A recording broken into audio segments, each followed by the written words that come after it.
أعوذ بالله من الشيطان الرجيم بسم الله الرحمن الرحيم وإذ قال موسى لقومه يا قوم اذكروا نعمة الله عليكم إذ جعل فيكم أنبياء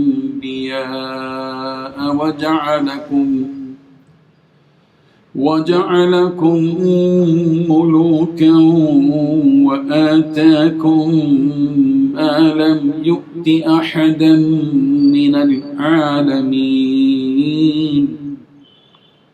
يا قوم ادخلوا الأرض المقدسة التي كتب الله لكم ولا ترتدوا على أدباركم فتنقلبوا خاسرين صدق الله العظيم.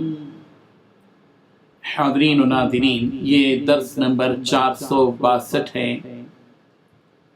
سورہ مائدہ کی 2 آیتوں کی تلاوت کی گئی، آیت نمبر 20 اور 21.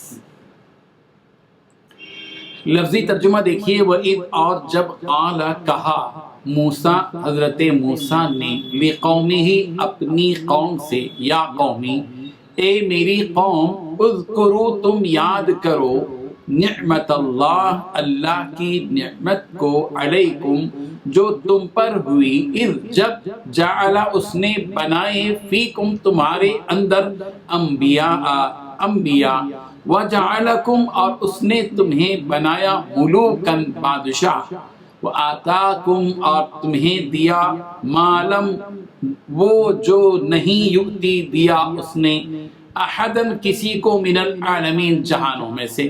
یا قوم اے میری قوم، ادخلو تم داخل ہو جاؤ، الارض المقدسہ مقدس سرزمین میں، التی وہ جو، کتب اللہ اللہ نے لکھ دی ہے، لکم تمہارے لیے، ولا ترتدوا اور نہ تم پھیرو، علی ادبارکم اپنی پیٹھوں پر، فتنقلبوا تب تم پلٹو گے، خاسرین نقصان اٹھانے والے بن کر.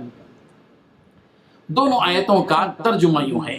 اور جب حضرت موسیٰ نے اپنی قوم سے کہا کہ بھائیو، تم پر اللہ نے جو احسان کیے ہیں ان کو یاد کرو، کہ اس نے تم میں پیغمبر پیدا کیے اور تمہیں بادشاہ بنایا اور تم کو اتنا کچھ عنایت کیا کہ اہل عالم میں سے کسی کو نہیں دیا.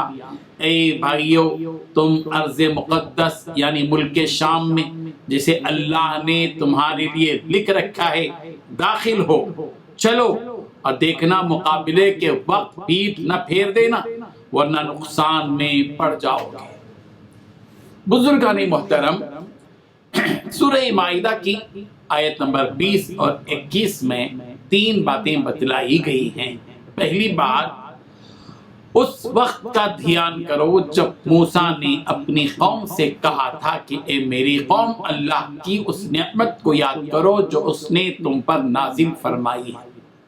دوسری بات یہ بتائی، وہ نعمت یہ ہے کہ اس نے تم میں انبیاء پیدا کیے اور تمہیں بادشاہ بنایا اور تمہیں وہ سب کچھ عطا کیا جو تم سے پہلے دنیا جہاں کے کسی فرد کو عطا نہیں کیا گیا تھا.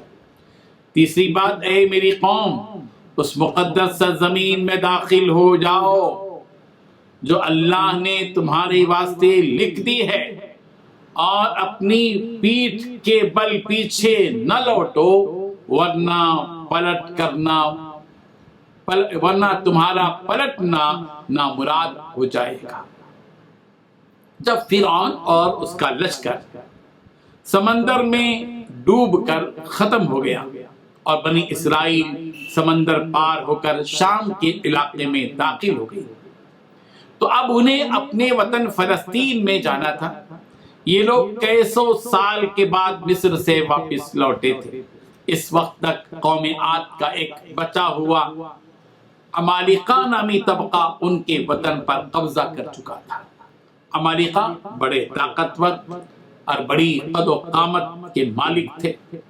اللہ تعالیٰ کا یہ فیصلہ تھا کہ یہ سرزمین بنی اسرائیل کو ملے گی۔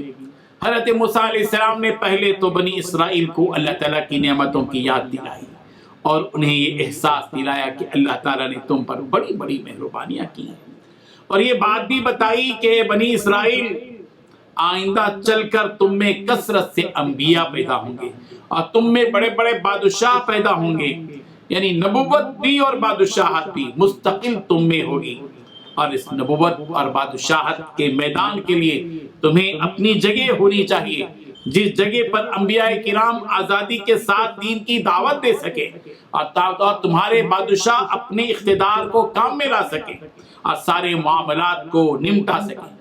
مصری قوم قبطیوں نے اب تک تم کو غلام بنا رکھا ہے، آئندہ تمہیں آزادی کے ساتھ اپنی سرزمین میں زندگی بسر کرنی ہے، اس لیے اے بنی اسرائیل تم سب اس ارض مقدس فلسطین میں داخل ہو جاؤ، جو تمہارا اپنا وطن ہے۔ اس زمین کو اللہ نے تمہارے لیے مقدر کر رکھا ہے، تمہیں کسی بھی صورت پیٹ نہیں پھیرنا ہے بلکہ آگے بڑھنا ہے۔ اب تمہیں اس عمالقہ قوم سے جنگ کرنا ہے، وہ وہاں سے نکل جائیں گے، تمہیں حوصلے اور ہمت سے کام لینا ہے، اور اگر اب حوصلہ اور ہمت نہیں کرو گے تو ہمیشہ کے لیے نقصان اٹھاؤ گے۔ اس موقع پر عمالقہ قوم کی اصل حالت دریافت کرنے کے لیے بنی اسرائیل کے چند آدمیوں کو بھیجا گیا تھا۔ جب وہ لوگ واپس آئے تو انہوں نے جب وہاں دیکھا عمالقہ قوم کے لوگوں کو کہ بڑے طاقتور لوگ ہیں اور بڑے قد و قامت کے حامل لوگ ہیں، بڑے ڈیل ڈول کے لوگ ہیں، تو واپس جب وہ آئے تو حضرت موسیٰ علیہ السلام سے حقیقت حال بتلایا کہ یہ تو بڑے ڈیل ڈول والے ہیں اور بڑے طاقتور لوگ ہیں، قوت کی طاقت کے مالک ہیں۔ تو حضرت موسیٰ علیہ السلام نے ان لوگوں سے کہا کہ ان کا حال تم قوم سے پوشیدہ رکھو، بنی اسرائیل کے لوگوں کو مت بتاؤ، ورنہ یہ قوم بزدلی اختیار کرے گی اور لڑنے سے باز آ جائے گی اور پھر ارض مقدس ان کے ہاتھ سے نکل جائے گا۔ یہ بات بتائی، یہ باتیں تو ان دو آیتوں میں بتائی گئی ہیں۔ پھر آگے کیا ہوتا ہے؟ حضرت موسیٰ علیہ السلام کی قوم حضرت موسیٰ علیہ السلام سے کیا کہتی ہے، اس کو انشاءاللہ ہم آیت نمبر 22 اور 23 کے حوالے سے بتلائیں گے۔